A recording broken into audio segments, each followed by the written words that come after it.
నిరాడంబరంగా గుట్ట మీద వెంకటేశ్వర స్వామి సమక్షంలో వివాహం జరిగిపోయింది. నూతన వధూవరులు గుట్ట దిగి రాగానే ఎక్కడానికి సిద్ధంగా ఉంది కారు. ఆ పల్లెలో వాళ్ళంతా ఆ రోజు అద్భుతమైన సన్నివేశాన్ని చూస్తున్నట్లు గుమ్మాల్లో నుంచున్నారు. స్కూలు టీచర్లు, పిల్లలు గుట్ట మీదే ఉన్నారు. తండ్రి లేని సామాన్యురాలైన శివకామిని ఇప్పుడు గొప్పింటి దేవినాథ్ భార్య అయింది. గుట్ట దిగి కిందకొచ్చాక కారు తలుపు తెరిచి పట్టుకున్నాడు అప్పన్న. వెనక సీట్లో దేవినాథ్, శివకామిని కూర్చున్నారు. ముందు సీట్లో అప్పన్న పక్కన మోహన్, వేద కూర్చున్నారు. వెనక రెండో కారులో భుజంగరావు గారు, శ్రీహరి, సిరి, జానకి, సరస్వతమ్మ గారు, రత్నాంబ ఎక్కారు. గౌరికి 7వ నెల వచ్చింది. గుట్ట ఎక్కలేదని దాన్ని ఇంటి దగ్గర కృష్ణవేణమ్మ గారి దగ్గర కాపలా పెట్టారు. కాత్యాయిని, కమల, రాజ్యం లాంటి వాళ్ళంతా స్పెషల్ వ్యాన్లో వచ్చే ఏర్పాట్లు జరిగాయి. మొదటి కారు కదిలింది. శివకామిని మనసు చిరుగంటలా మోగి ఒళ్ళంతా పులకరించినట్టయింది. పక్కన దేవినాథ్ కూర్చున్నాడు. అతను తన భర్త. ఆ భావం సరికొత్త రాగానికి శృతి చేస్తున్నట్టుంది. ఎవరో మానస వీణని తీగలు బిగించి వేళ్లతో టిం అంటున్న నాదంలా హృదయంలో అనురాగ ఆలాపన సరిగమలు నేర్చుకుంటోంది. ఎంత విచిత్రం! భర్త అన్న పదంలో అంతటి మహత్తర శక్తి ఉంటుంది కాబోలు. తనకి కాలేజీలో ఎంతో మందితో పరిచయం ఉంది. ఇరుగు పొరుగు స్నేహితురాళ్ల అన్నయ్యలతో మాట్లాడేది. ఇక్కడ స్కూల్లో టీచర్సు చాలా దగ్గరగా నిలబడేవారు. కానీ తనకి ఎలాంటి స్పందన కలగలేదు. కానీ సరిగ్గా గంట క్రితం ఇతని పక్కన కూర్చుని వివాహతంతులో పాల్గొనేసరికి హృదయ కవాటం తెరుచుకున్నట్టయింది. ఎక్కడ్నుంచో వెలుగు తనకి తెలియకుండానే తనలోనికి చొచ్చుకుపోతున్న భ్రమ. శరీరంలో ప్రతి అణువు రేకులు విప్పుకొని ఆ కాంతిని కైవసం చేసుకున్నంత అనుభూతి. ఇది ప్రతి ఆడపిల్ల జీవితంలో అత్యంత సహజమే. ఎవరికి వారే అది తమ స్వంతం. మరెవరికి ఈ మధురిమ అనుభవంలోకి రాదు అనుకుంటారు. ప్రేమించగలిగిన మనసుకు అది సమంజసమే. అయితే పరస్పరం హృదయపూర్వకంగా ప్రేమించుకోగలిగినప్పుడు ఆ అనుభూతి ఇంకెంత మహోన్నతంగా ఉంటుందో. ఆయన నా గురించి ఏమనుకుంటున్నారు? శివకామిని మనసులో కారు సాగుతున్నంతసేపు భావలహరులు కదులుతూనే ఉన్నాయి. దేవినాథ్ కిటికీలో నుంచి బయట పొలాల్ని, చెట్లని, వచ్చిపోయే వెహికల్స్ని చూస్తూ నిర్లిప్తంగా కూర్చున్నాడు. అతని మనసు సర్వం పోగొట్టుకున్న బీదవాడిలా అతి దీనంగా ఉంది. ఇప్పుడు అతను నిర్వేదనతో భావశూన్యంగా మిగిలాడు. ముందు సీట్లో వేద, మోహన్ మధ్య మధ్య వెనక్కి తిరిగి చూస్తున్నారు. శివకామిని బాగానే ఉంది. కాని దేవికి అనుకూలవతి కాగలదా? చిన్నన్న జీవితంలో పన్నీరు చిలికిస్తుందా? పెద్ద వదినలాంటిదేనా? వేద అనుకుంటోంది. భుజంగరావు గారి ఇంటి ముందు కారు లాగాయి. అప్పటికే గురక గేటు తలుపులు బార్లా తీసి ఎటెన్షన్ ఫోజులో నుంచున్నాడు. నూతన వధూవరులకి దిష్టినీళ్లు, హారతిపళ్ళం సిద్ధం చేసి ఉంచింది గౌరీ. బంధుమిత్రులతో ఇల్లు నిండుగా ఉండి ఎదురు చూస్తున్నారు. వెనక కార్లలో నుంచి సరస్వతమ్మ గారు త్వరగా దిగి ముందు ఇంట్లోకి వెళ్లి గౌరీ సిద్ధం చేసిన సరంజామాతో బయటకొచ్చారు. కారిడార్లో నిలబెట్టి కొడుక్కి, కోడలికి దిష్టి తీసి హారతిచ్చారు. సింహద్వారం దగ్గర ఎవరూ చెప్పనక్కర్లేకుండానే కుడిపాదం ముందుగా లోపలికి వేసింది శివకామిని. పక్కనున్న వేదనడిగింది, మీ బామ్మగారు ఎక్కడున్నారు? పక్కనున్న గదివైపు చూపి ఆవిడ గదది అంది. లోపలికి రాగానే దేవినాథ్ ఇంకా తన డ్యూటీ అయిపోయినట్టు చరచర డైనింగ్ హాల్లో నుంచి మెట్లెక్కి మేడ మీదకి వెళ్ళిపోయాడు. పద చూపించు అని పక్కకి చూసింది. దేవినాథ్ లేడు. తనొక్కతే వేద చెయ్యందుకుని ఆ గదివైపుగా నడిచింది శివకామిని. మల్లెపువ్వులాంటి పక్క మీద 2 దిండ్ల కానుకుని ముడుచుకుని కూర్చున్న ఆవిడ తెల్లపావురాయి పిల్లలా కనిపించింది శివకామిని కళ్ళకి. పెళ్లి కూతుర్ని చూడగానే దిండ్ల నుంచి ముందుకు జరిగి కాళ్ళు మంచం మీద నుంచి కిందకి వేలాడేసుకుని కూర్చున్నారు కృష్ణవేణమ్మగారు. బామ్మ, కొత్త వదిన వేదంది. శివకామిని ఆవిడ కాళ్ళకి దండం పెట్టబోతుంటే ఆవిడ వారించి, దేవిని కూడా తీసుకురా అన్నారు వేదవైపు చూసి. వేద గబగబా పరిగెత్తింది. అప్పటికే లోపలికొచ్చిన చుట్టాలు, పక్కాలు హాల్లో నుంచి ఆ గదిలో కూడా చేరిపోతున్నారు. వరద నీరులా ఇల్లంతా బంధుమిత్రులతో నిండిపోతోంది. ఇంతలో హడావిడిగా భుజంగరావు గారు తల్లి గదిలోకొచ్చి అక్కడ తల్లి చేతుల మధ్య నిలబడున్న శివకామిని చూశారు. కాళ్ళెత్తి అందుకోబోతున్న వస్తువుని ఎవరైనా వచ్చి అది తీసి చేతిలో పెడితే చిన్నపిల్లలు ఎంత సంతోషపడి తృప్తిగా చూస్తారో భుజంగరావు గారి కళ్ళల్లో అలాంటి భావ తరంగమే లిప్తకాలం మెరిసి మాయమైంది. ఆయన కారులోనే అనుకున్నారు, ఇంటికి వెళ్ళగానే ముందు అమ్మకి నూతన వధూవరుల చేత నమస్కారం చేయించి, ఇదిగోనమ్మా జగ్గు కూతురు, ఎలా ఉంది నా ఎంపిక అని అడగాలనుకున్నారు. తీరా ఇంటికొచ్చేసరికి హడావిడైపోయి హలో హలో అని పలకరించుకోవడాలు, మీ వాళ్ళు రాలేదా, ఓహో మీరొచ్చారా అన్న పరామర్శలతో ఒకంత ఆలస్యమైంది. ఇంతలో తన ఆంతర్యం దివ్యదృష్టితో చూసినట్టు నేరుగా శివకామినే తల్లి దగ్గరికి వెళ్ళింది. కోడలు చేసిన ఈ మొట్టమొదటి పని భుజంగరావు గారికి చాలా ఆనందం కలిగించింది. కృష్ణవేణమ్మ గారు రెండు చేతుల మధ్య దగ్గరికి లాక్కున్న మనవడి భార్యని ఒళ్లంతా తడుముతూ, మీ నాన్నని నేను ఎరుగుదును, ఇంతప్పటినుంచి మా ఇంటికొచ్చి మా భుజంగంతో ఆడుకునేవాడు అంటూ చెయ్యి నేలకి బారెడి ఎత్తున పెట్టి చూపెట్టారు. అచ్చో మీ నాన్నలాగానే ఉన్నావు. ఆ కళ్ళు పెద్దగా అలాగే ఉండేవి జగ్గన్నకి. నువ్వు మా జగ్గన్న కూతురంటే ఎంత సంబరంగా ఉందో అంటూ అక్కడికొచ్చిన భుజంగరావు గారిని చూసి, ఒరే భుజంగం, నువ్వు మంచి పని చేశావురా, మళ్ళీ జగ్గన్నని చూసినట్టే ఉంది అన్నారు. ఆవిడ ముఖమంతా సంతృప్తితో నిండిపోయింది. ఇదిగో ఈవిడ జగ్గు భార్య, మన దేవి అత్తగారు, ఆ అమ్మాయి వాళ్ళక్క, పరిచయాలు చేశారు భుజంగరావు గారు. అలాగా, ఆవిడ అందర్నీ కలిగి చూస్తున్నారు. వేద వెళ్ళి దేవినాథిని తీసుకునొచ్చింది. రండి, ఇలా నువ్వు అమ్మాయికి కుడిపక్కగా నిలబడాలి అంటూ కాళ్ల మీద చీరకుచ్చుళ్ళు పైకి తీసుకున్నారు కృష్ణవేణమ్మగారు. సన్నగా అరటి దూటల్లా అతి మృదువుగా ఉన్నాయి మోకాళ్ళు. పాల తాటాకుతో అల్లిన చిన్న బొమ్మ పాదాల్లా మరీ నాజూకుగా ఉన్న ఆ పాదాల్ని అంటీ అంటనట్టు గబగబా తాకుతూ 3 సార్లు ముడుపు చెల్లించేసుకున్నాడు దేవినాథ్. శివకామిని ఆ పాదాల్ని పూర్తిగా తన అరచేతుల్లో పట్టుకుని భక్తిపూర్వకంగా కాళ్ళకు అద్దుకుంది 3 సార్లు. ఆగరా, ఏంటా తొందర, ఒక్కసారి ఇద్దరూ అలా నిలబడండి చూస్తాను. దేవినాథ్కి చిరాకెత్తిపోతోంది లోలోపల. ఈ మనుషులందరి మధ్య ఈ సరాగాలు సల్లాపాలు తెగ చీదరగా ఉంది. కారు దిగ్గానే తన గదిలోకి పోదామనుకున్నాడు. హారతంటూ అమ్మ ఆపింది. తర్వాత వెళితే వేదొచ్చి బామ్మకి దండం పెట్టాలట, రా అని పిలిచింది. వేదవ దండం ఇప్పుడు పెట్టకపోతే వచ్చిన నష్టమేంటో, రాకపోతే మళ్ళీ నాన్నగారొచ్చి ఒక్క చూపు విసురుతారు. అందులోనూ బామ్మ విషయంలో ఆయన ఏ పొరపాటు చేసినా సహించలేరు. అందుకని పళ్ల సందున కోపం బిగబట్టుకుని రయ్యమనొచ్చి ఆ కాళ్ళ మీద ఓ నమస్కారం పారేసి పోదామనుకున్నాడు. జబ్బ పట్టుకుని ఆగమంది. తొందరేంటట? తొందర కాదు, ఒంటికి కారం రాస్తున్నంత మంటగా ఉంది. ఇక్కడ వీళ్ళందరినీ చావగొట్టాలనిపిస్తోంది. చేతికి హంటర్ దొరికితే బాగుండును. ఒక్కొక్కళ్ళ నవ్వుల్ని వేళాకోళాల్ని పొట్టుగొలిచినట్టు రాలగొట్టేయాలనిపిస్తోంది. చక్కగా ఉన్నారు, ఈడు జోడు బాగుంది, మురిసిపోయారు కృష్ణవేణమ్మగారు. బామ్మ చేతిలో చెయ్యి లాక్కుని విసురుగా వెళ్ళిపోయాడు దేవినాథ్.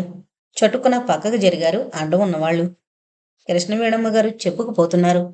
ఆనాటి జగ్గన్న భుజంగాల మిత్రత్వం, ఆపేక్షలు, ఆ దృశ్యాలన్నీ ఎంతో ప్రయత్నం మీద గుర్తు తెచ్చుకుంటూ మధ్యలో రత్నామ్మని పలకరిస్తూ చాలా ఉత్సాహంగా ఉన్నారు. ఆ సమయంలో జానకి తన గదిలో మహా ఉత్కృష్టం అనుభవిస్తున్న దానిలా మంచం మీద కూర్చుని చేతులు ముఖం అటు ఇటు ఊపేస్తూ చెప్తోంది. అబ్బబ్బా వేదవ గోల, ఆ ముఖాలను చూడు ఎలా ఉన్నారు. రామరామ, ఏరికోరి దరిద్రపు సంబంధమా చేసింది. హవ్వ ఒక్క పైసా కట్నం లేదు, దాని మెళ్ళో ఒక్క నగన్నా లేదు. దారపు పోగుల సన్నగా ఓ జత గాజులు ఎలా అయితేనేం తగలేశారు. చచ్చి చెడి ఓ పొట్టచీర కొన్నారు. చిచ్చి, ఇంత గతిలేని సంబంధమా. మామగారి బుద్ధి మరి ఇంత దిగజారిపోయిందేం. వాపిరిగొట్టి ముఖాలేసుకుని ఆ తల్లి అక్క, దాని మేనమామ భార్య వాడి కూతురు ఎలా చూస్తున్నారో. ఎన్నడైనా ఇంత వైభోగం ఎరుగున్న మనుషులా. వాళ్ళంతా ఇంటికి చుట్టాలైపోయారు.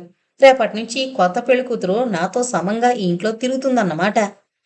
మందు సీసా ఏదో ఒలికి ఘాటైన వాసన గుప్పున బయటకొస్తే చొప్పున ముక్కు మూసుకుని ఊపిరాడక ఉక్కిరిబిక్కిరవుతూ వాసన భరించలేక ముక్కు మూసుకోలేక యాతన పడుతున్నట్టుంది ఆమె స్థితి.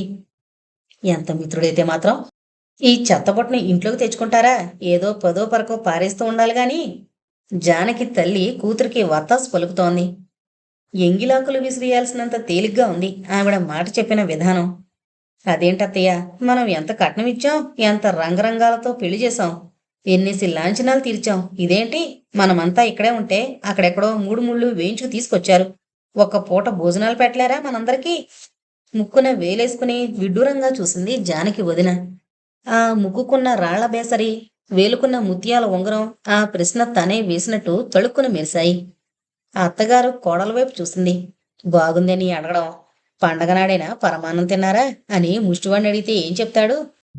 ఈ వియ్యంకుడేదో జాలిపడి ఆ పిల్లని కోడల్ని చేసుకున్నాడు గాని రాజుగారు సింహాసనం ఎక్కితే సాటికి చాకలి నర్సిగాడు చెరువుగా టెక్కాడట. మనతో సమంగా వాళ్ళు ఎక్కడ తోగ్గలరే? ఆవిడ పైటి కొంగు సర్దుకుంటూ ఈసడింపుగా అంది. ఆ గదిలో అంతా ఖరీదు కంపు కొడుతోంది. బయట్నుంచి రాబోతున్న కుళ్ళువాసన ఎలా అరికట్టాలా, ఏ తలుపులు మూసుకోవాలా అని జానకి ఆప్తులతో మంతనాలాడుతోంది. ఆ సమయంలో శ్రీహరి బయట తండ్రి పురమాయిస్తున్న పనులు వర్కర్స్తో చేయిస్తూ మహా బిజీగా ఉన్నాడు. సరస్వతమ్మ గారు వంట వాళ్ళకి మణి అయ్యర్కి సలహాలిస్తూ గౌరి చేత పనులు చేస్తూ చెమటలు తుడుచుకుంటున్నారు. ఆవిడికి మరో ధ్యాసే లేదు. షామియానాలో ధనుష్ కోటి గారు చొలోక్తులు విసురుతూ ఫ్రెండ్స్ని అపరిచితుల్ని కూడా నవ్విస్తుంటే ఆ షామియానా అంతా నవ్వులు తరంగాల్లా ఎగురుతూ పైన కట్టిన బల్బుల్లో రంగురంగులుగా ప్రతిఫలిస్తున్నట్టుంది. ఆ మధ్య ఏమైందనుకున్నారు? మా ఫ్రెండ్ తారకమని పాపం వాళ్ళ అమ్మాయి పెళ్లికి అన్నీ సిద్ధం చేసుకుని శుభలేఖలు కూడా పంపించేశాడు. తీరా బయలుదేరిన వాడినే ఆగిపోవాల్సి వచ్చింది. ఏంటనుకున్నాను. తర్వాత వివరంగా లెటర్ రాశాడు. ఆ రాస్కెల్గాడు అదే ఆ పెళ్లి కొడుకు మొదట చెప్పినవన్నీ అబద్ధాలట. వాడు చూపించిన సర్టిఫికెట్లన్నీ దొంగవట. వాడే దొంగ వెదవట. అద్దె తల్లిదండ్రుల్ని తీసుకొచ్చి పెళ్ళైపోగానే ఈ పెళ్ళాన్ని తీసుకుని ఎక్కడికో పారిపోదామని ప్లాను. ఆ పిల్ల అదృష్టం బాగుండి ఈ రహస్యం ముందే బయటపడి వాణ్ణి జైల్లో పెట్టారట. లేకపోతే ఈ పాటికి ఆ పిల్ల పాపం ఏ అరేబియన్ కంట్రీలోనో బలవంతంగా బిజినెస్లోకి తొయ్యబడి నరకం అనుభవిస్తూ ఉండేది. బాపురే! ఈ దారుణాలు వినలేకపోతున్నాం. ఈ ధన వ్యామోహం ఒక సైతాన్లా పట్టుకుంటోంది. ఏ సమయంలో ఎవడేం చేస్తాడో చెప్పలేం. ధనుష్కోటి గారు చెప్పాక మరెవరో అందుకొని ఓ వింత సమాచారం చెప్పబోతుంటే అది తను ఇంతకు ముందు వినని కొత్త విషయంగా తోచి వెంటనే ఓ ఎర్రట్ట పుస్తకంలో నోట్ చేసుకున్నారు. అది గమనించిన మరొకతను మీకు పర్సులో డబ్బక్కర్లేదండి. ఆ పుస్తకం చాలు ₹1,00,00,000 విలువ అన్నారు. అంతా నవ్వులు విసిరారు. ఇవేమీ పట్టించుకోకుండా దూరంగా సోఫాలో కూర్చుని వైపు కాల్చుకుంటున్న పెద్ద మనిషి సిల్క్ షర్టు ఖరీదైన జరీ పంచా కట్టుకుని వేళ్లకున్న 4 ఉంగరాలు జిగేల్మంటూ సుదీర్ఘమైన ఆలోచనలో మునిగున్నాడు. ఆయన పేరు చక్రధరం గారు, జానకి తండ్రి. అల్లుడి అకౌంట్లన్నీ ఎంత త్వరగా ఆ ఇంటి నుంచి విడగొట్టి ఆ అమ్మాయి పేర వేరే బిజినెస్ మొదలు పెట్టాలని ఆయన ప్లాను. ఆ షామియానాలో ఆ పెళ్లిలో రకరకాల మనుషుల మధ్య డిన్నర్ ముగిసింది. ఆ రాత్రి అందంగా అలంకరించుకున్న పెళ్లి కూతురులా ఉంది. గదిలో అడుగు పెట్టింది శివకామిని. చిగురుటాకులా కంపిస్తోంది ఆమె మేను. సన్నగా దడ, ఒళ్ళంతా ఏదో తెలియని మైకం. అక్కడ వెలిగించున్న అగరవత్తుల పొగల నిలువెల్లా చుట్టుకుపోతోంది. మనసులో తీయని భావం అక్కడ జల్లిన సుగంధ పరిమళంలా తేలిగ్గా కలుగుతోంది. తలెత్తి చిన్నగా ఓరగా చూసింది. 4 గజాల దూరంలో రెక్కలు విప్పుకున్న హంసలా డబుల్ కాటు మీద పరిచిన తెల్లటి దుప్పటి, అక్కడక్కడ చల్లిన ముత్యాల్లా మల్లెపూలు, కన్నెపిల్ల వలపుల ఎత్తుగా ఉన్న దిళ్ళు, ప్రేమతో కప్పుకుపోతాననే అర్థం చెప్తున్న పాల నురగలాంటి దుప్పటి మడతపెట్టి కాళ్ళవైపుగా ఉంది. గోడకొక క్యాలెండర్ కనిపించింది. చప్పున తలదించుకుంది. చిరుచెమటలు ముఖం మీద పేరుకున్నాయి. చేతుల్లో జరజర ఏదో పోగుతున్నట్టనిపించింది. అరచేతుల్లో తడి పేరుకుంటోంది.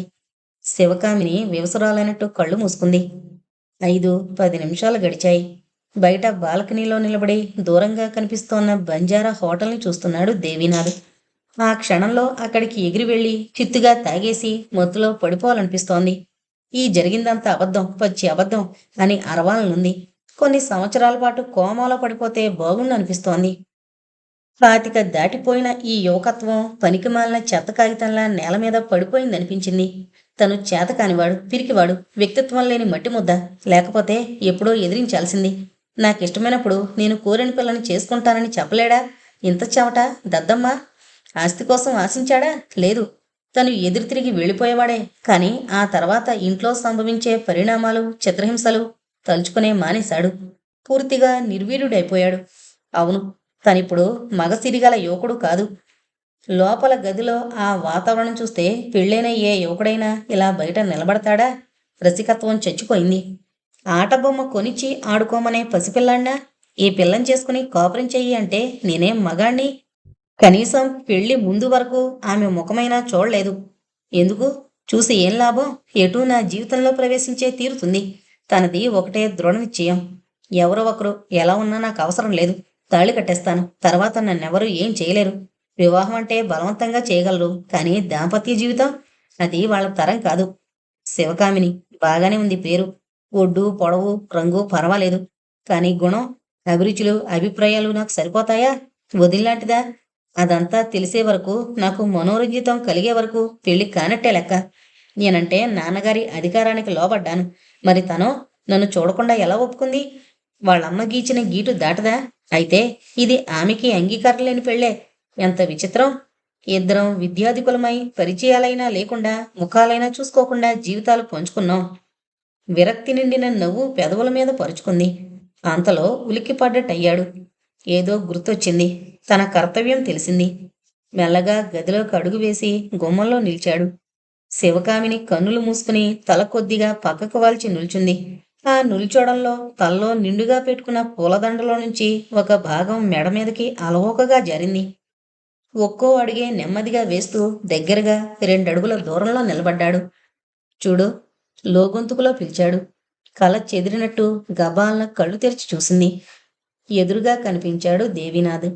సిగ్గుపడిపోయి మరింతగా భుజాల చుట్టూ ఉన్న కొంగు బిగించుకుని తల బాగా ఉంచింది. నాకు ఈ marriage I don't like it at all. నా ప్రమేయం లేకుండానే అంతా స్థిరపడిపోయింది.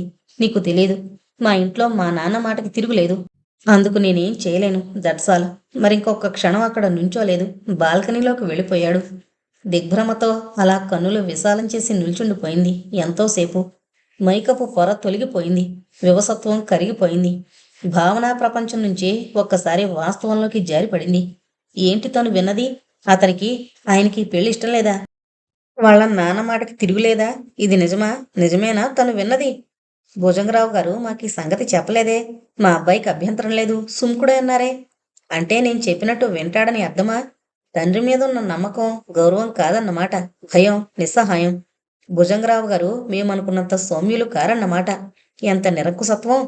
ఎంకాం పాస్ అయి సీఏ చేస్తున్న యువకుడు వివాహం లాంటి గొప్ప మలుపును కూడా తల ఉంచుకుని దాటేశాడా? నేను పొరపాటు చేశాను. చాలా పెద్ద పొరపాటే చేశాను. ఆ రోజు కారులో వస్తే ఇద్దరం పరస్పరం అర్థం చేసుకునేందుకు వీలయ్యేది. మా బేదరికాన్ని, నా రూపురేఖల్ని ఆనాడే తెలుసుకునేదాన్ని. నిజంగా నేను దురాశకి పోయాను, లాలసలో పడ్డాను. నాన్నగారి ఫ్రెండ్ కదా, ఎంత ఉత్తములో, గుణనిధిలో అనుకుని భుజంగరావు గారి సంకల్పాన్ని సమ్మతించాను గాని పిచ్చిదాన్ని. ఆయన కొడుక్కి సమ్మతమే అని ఎందుకు అనుకోవాలి? సిటీలో ఉన్నారు, సిరికలుగున్నారు, విద్యాధికులే, ప్రాయం వచ్చి యువకత్వపు పొంగులో ఉరకలెత్తుతున్న మనిషి. నాకన్నా అన్ని విధాలా యోగ్యురాలైన దాన్ని చేసుకోవాలనుకోరా? ఏముంది నాలో? చచ్చా, ఎంత తప్పు జరిగింది! నేనేం చెయ్యాలి? ఇదంతా అమ్మకి తెలిస్తే? కనకాచలం మామయ్యకి, అత్తా వాళ్ళకి ఎంత దిలాస! మళ్ళీ ఆ ఊళ్ళో తలెత్తి బ్రతకగలమా? భగవాన్, ఎందుకెంత పరీక్ష చేస్తున్నావు? పరీక్ష నాకు కాదు, వారికే. నాకిష్టం లేకపోలేదు కదా. అన్ని విధాలా నాకన్నా పై స్థాయిలో ఉన్న భర్త లభించారు. భర్త? అవును, భర్తే. భగవత్ సాన్నిధ్యంలో శాస్త్రోక్తంగా తాళి కట్టారు. వారి సాన్నిధ్యంలో నా మనసు స్పందిస్తోంది. వారిపై నాకు అనురాగం కలుగుతోంది. కానీ వారికే నేను సరితోగను. వారికి చాలా అన్యాయమే జరిగిపోయింది. ఇప్పుడేం చెయ్యాలి? మా ఇద్దరి నుంచి ఈ రహస్యం మూడో మనిషికి తెలియకూడదు. కుటుంబ గౌరవం రచనబడుతుంది. నలుగురిలో నవ్వులు పాలవుతాం. మనసు అంగీకరించిన వివాహమైనా ఇంతవరకు వారు దేనికి వ్యతిరేకత చూపలేదు. అన్ని తంతులు యథావిధిగా చేశారు. పాపం, ఎంత మదన పడుతున్నారో. శివకామిని మెల్లగా కదిలి బాల్కనీలోకొచ్చింది. దేవీనాథ్ తదేకంగా చూస్తున్న వైపు దృష్టి సారించింది. ఎత్తుగా దీపాల మేడలా కనిపిస్తోంది. కింద చిన్న చిన్న మెరుపు పువ్వుల్లా కనిపిస్తున్నాయి. ఆ దీపాల కాంతి ముందున్న తటాకంలో జరీపోగుల్లా పరుచుకున్నాయి. చతురస్రాకారంలో 2 చేతులు నమస్కరిస్తున్నట్టు ఆ తటాక మధ్యంలో ఆ హోటల్ చిహ్నం లైటు కాంతిలో మెల్లగా కదులుతోంది. లీలగా లోపల ఎక్కడో మనుషాకారాలు కనబడుతున్నాయి. చూడండి. టక్కున వెనక్కి తిరిగాడు దేవీనాథ్. నాకు తెలీదు, నిజంగానే తెలీదు. మీ నాన్నగారు మాకేమీ చెప్పలేదు. మీకిష్టమే అన్నారు, కానీ నాకిప్పుడే తెలిసింది. Sorry, I am very very sorry అనేసి గబగబా గదిలోకి వెళ్ళిపోయింది. ఈసారి గదిలో అలంకారాలన్నీ నిర్లజ్జగా, నిస్సంకోచంగా చూడగలిగింది. ఆమెకిప్పుడు ఏ విధమైన కంపన, తొట్రుపాటు కలగడం లేదు. గోడకున్న క్యాలెండర్ చూసింది.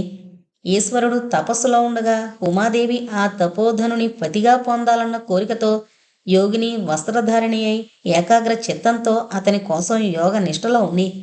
మూసున్న ఆ కన్నుల్లో దీక్ష, వజ్ర సంకల్పం ప్రస్ఫుటమవుతున్నా చాలాసేపు ఆ క్యాలెండర్ వైపుగా చూపులు నిలిపి ఉండిపోయింది శివకామిని. ఆ క్యాలెండర్ ఎంతో బాగున్నట్టు అనిపించింది. ఆ బెడ్ లైట్ కాంతిలో శివకామిని నిర్వికారంగా నిలబడిపోయింది. తెల్లవారుజామున మెలకు వచ్చి చలివేసింది. పైనున్న దుప్పటిని మరింత బిగించుకుంటూ చటుక్కున ఆగిపోయాడు దేవినాథ్. రాత్రి తను చాప దిండు బయటకు తెచ్చి బాల్కనీలో వేసుకున్నాడు. దుప్పటి తెచ్చుకున్న గుర్తులేదు. మరి ఇదెక్కడది? లేచి కూర్చున్నాడు. తను కప్పుంటుందా? ఎందుకు? దుప్పటి పక్కకి తొలగించి లేచి గదిలోకొచ్చాడు. అప్పటికే శివకామిని గదిలో నుంచి వెళ్ళిపోయింది. మంచానికి దగ్గరలో నేల మీద కొన్ని పువ్వులు నలిగి పడున్నాయి. చిన్నగా నిశ్వసించి బయటికి వెళ్ళి చాప దిండు దుప్పటి లోపలికి తెచ్చి యథాస్థానంలో పెట్టేశాడు. మంచం మీదకి వాలి పడుకున్నాడు. వెంటనే నిద్ర పట్టేసింది. లాంఛనప్రాయంగా 3 నిద్రలు మూశాయి. ఆ రోజు రత్నాంబ, కాత్యాయిని, కమల వాళ్ళంతా వెళ్ళిపోతున్నారు. రాజ్యానికి అక్కడి నుంచి కదిలి వెళ్లాలని లేదు. ఈ 3 రోజుల్లో ఆ అమ్మాయి మేడంతా అంగుళం కూడా వదలకుండా పరీక్ష చేసింది. వేదగదిలో డ్రెస్సింగ్ టేబుల్ ముందు గంటసేపు నిల్చుని తన అందమంతా చూసుకుంది. మోహన్ గదిలో నవల్స్ ఏమైనా ఉన్నాయేమో అని వెతికింది. దేవినాథ్ గదిలోకి మాత్రం వెళ్ళలేకపోయింది. అతను తలుపులు వేసుకున్నాడు. ఇదేంటే శివకామిని, మీ ఆయన కన్నా మన ఊళ్ళో సూర్యమేనయో ఇతనికింత సిగ్గేంటి? నీతో ఎలా మాట్లాడుతున్నాడు అని నిలదీసింది. శివకామిని నవ్వేసి తప్పదు మరి అంది. రాజ్యం మూతి తిప్పుకొని, కంతే బూర్ల బుట్టలో పడ్డట్టు అయింది నీ పని. మా నాన్న కూడా ఇలాంటి స్నేహితుడు ఒకడు దొరికితే బాగుండు అంది. తప్పు రాజ్యం, నీకు సూర్యంతో నిశ్చయం కాబోతున్న సమయంలో అలా అనుకోకూడదు. అతను చాలా మంచివాడు. డబ్బుదేముంది, వస్తుంటుంది పోతుంటుంది. ప్రపంచంలో అందరూ డబ్బు గలవాళ్లే ఉంటారా? మంచి మనసుంటే అది చాలు. ఓ యబ్బో, అప్పుడే గొప్పింటి బుద్ధులొచ్చేశాయి. నాకు ఇలాంటి మొగుడే దొరికితే ఎన్ని నీతులు చెప్తానో అని కళ్ళెగరేసింది. ఛీ, దీని బుద్ధి ఎరుగుండు కూడా శుద్ధులు చెప్పడం పొరపాటు అనుకుని అక్కడి నుంచి వెళ్ళిపోయింది శివకామిని. రాజ్యం జానకి గది కూడా వదలలేదు. ఆ అమ్మాయి అక్కడ ఉన్నంతసేపు గొంగళి పురుగు పోగుతున్నట్టు కలవరపడిపోయింది జానకి. ఇదెక్కడ సంత అని విసుక్కుంది. గదంతా పరీక్షగా చూశాక జానకిని కూడా చూసింది. లేచి బయటకు రాబోతూ, మీకు ఆ నగలు చీర ఏం నప్పలేదండి. అంత విలువైన ఆభరణాలకి తెగినట్టుగా లేరు. ఆ ముఖం నవ్వుతూ సంతోషంగా ఉండాలి కానీ అలా మొటమొట్లాడిస్తూ ఉంటే ఆ నగలందం కూడా పోయింది అనేసింది. హ్మ్ అంటూ కటిలా బిర్రబీసుకుపోయింది జానకి. ఆ తర్వాత ధూమ్ధూమ్లాడుతూ రాజ్యం కూర్చుని వెళ్లిన కుర్చీ కవర్ తీసి దులిపేసి మళ్లీ వేసింది. సిరికి రాజ్యాన్ని చూస్తుంటే అదేదో ఎగ్జిబిషన్లో మ్యూజిక్ బొమ్మని చూసినట్టుంది. పొట్టిగా ఉండి మాటిమాటికి కళ్ళు తిప్పుతూ కామెంట్లు పాస్ చేస్తుంటే తమాషాగా ఉంది. ఇదిగో, ఈ జుట్టులా కత్తిరించుకుంటే పర్వాలేదు గాని బొట్టు గాజులు మానే బోసుగా ఉన్నావు అంది సిరిని. సరే అన్నట్టు తలాడించింది సిరి. మొత్తం మీద రాజ్యం ఆ ఇల్లుని, ఆ ఇంట్లో మనుషుల్ని శల్యపరీక్షలు చేసి తోటాల వంటి మాటలు వదిలి వెళ్లే ముందు జానీని దూరం నుంచే వెకిరించింది. గొలుసుతో కట్టుండబట్టి సరిపోయింది. లేకపోతే రాజ్యం పెక్క ఊడలాగేది. జానీ అంతకీ అంతెత్తున భౌ అంటూ లేచి పడింది. బాగుంది వేదవ పగరు, తిండెక్కువైంది అని తిట్టింది. ఆ అమ్మాయి ప్రవర్తన గమనించాక భుజంగరావు గారు జాలిపడ్డారు. పాపం ఇదో రకం పిచ్చి అని వాళ్ళందర్నీ సగౌరవంగా మళ్లీ స్పెషల్ వ్యాన్లో పంపించారు.